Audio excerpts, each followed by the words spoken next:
और बुलेटिन में अब बात करेंगे संघ प्रमुख मोहन भागवत के पश्चिम बंगाल दौरे की, जहां पर कोलकाता के कार्यक्रम में दिए गए उनके बयानों ने सियासी सरगर्मी बढ़ा दी है।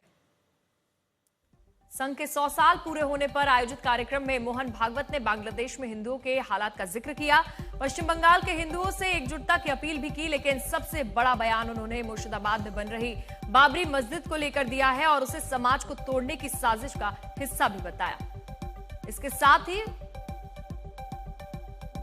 बात करेंगे लखनऊ के किंग जॉर्ज मेडिकल कॉलेज में आए धर्मांतरण के मामले की, जिसे लेकर यूपी पुलिस ने तफ्तीश तेज कर दी है। साथ ही बात करेंगे एमपी के सीहोर में कल भड़की हिंसा के बारे में, जहां पर समुदाय विशेष के लोगों ने करनी सेना के काफिले पर हमला कर दिया।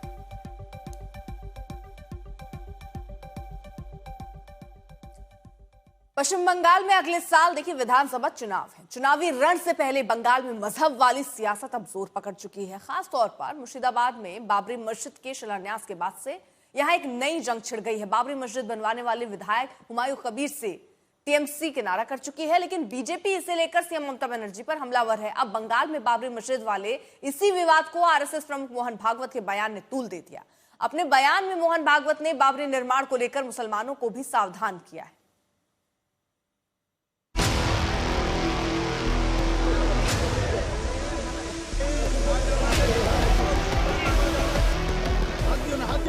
छह दिसंबर को पश्चिम बंगाल की सियासी जमीन पर ऐसे विवाद की नींव रखी गई, जिसका असर मुर्शिदाबाद, उसके आसपास के इलाकों के साथ साथ पूरे सूबे पर नजर आ रहा है। बाबरी मस्जिद निर्माण वाली जगह पर हर शुक्रवार हजारों लोगों का मजमा लग रहा है। जुमे की नमाज अदा की जा रही है, मस्जिद के लिए चंदा जुटाया जा रहा है। बाबरी मस्जिद के निर्माण की इसी तेजी ने बंगाल के सियासी टकराव को भी रफ्तार दे दी। बीजेपी टीएमसी में जंग छिड़ी। अब संघ प्रमुख मोहन भागवत ने बाबरी मस्जिद पर सवाल उठाकर संग्राम को और बढ़ा दिया है। ये झगड़ा चल रहा था, अंत में कोर्ट के हवाले कर दिया कि भाई आप निर्णय करो। कोर्ट ने बड़ा लंबा समय लगाकर बहुत ही विचार किया होगा ना, इतना लंबा समय लगाया तो, और एक निर्णय दिया तो वहां राम मंदिर बन गया।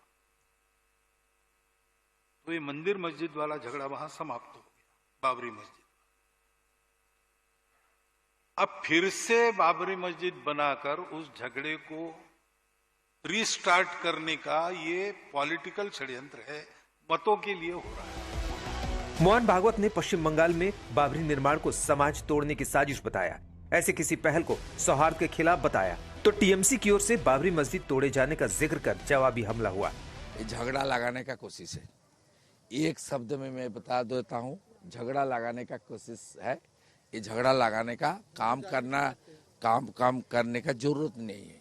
उन्होंने सुप्रीम कोर्ट को रेफरेंस दिया, बहुत दिन तक इसको लेकर झगड़ा किया, लेकिन अभी झगड़ा हो गया। नया तरीके से झगड़ा लगाने का जो कोशिश कर रहा है ठीक नहीं है। तो हम लोग वो बाबरी मस्जिद जब वो तोड़ दिया गया था, उनमें कौन कौन थे ये तो सब जानते हैं।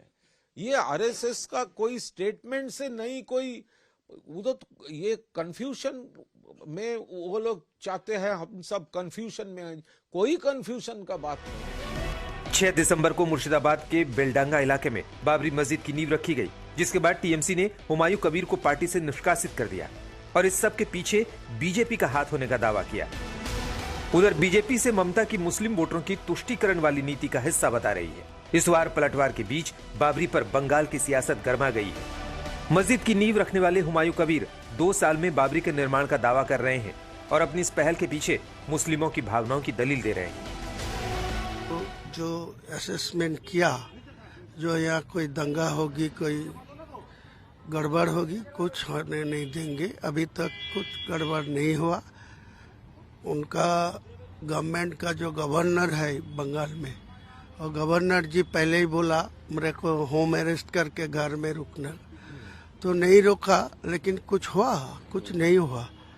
उनका राम मंदिर बनेगी, कोई गड़बड़ होगा नहीं, उनका हक है। उनका सारे मंदिर बना रहे, कोई हक है।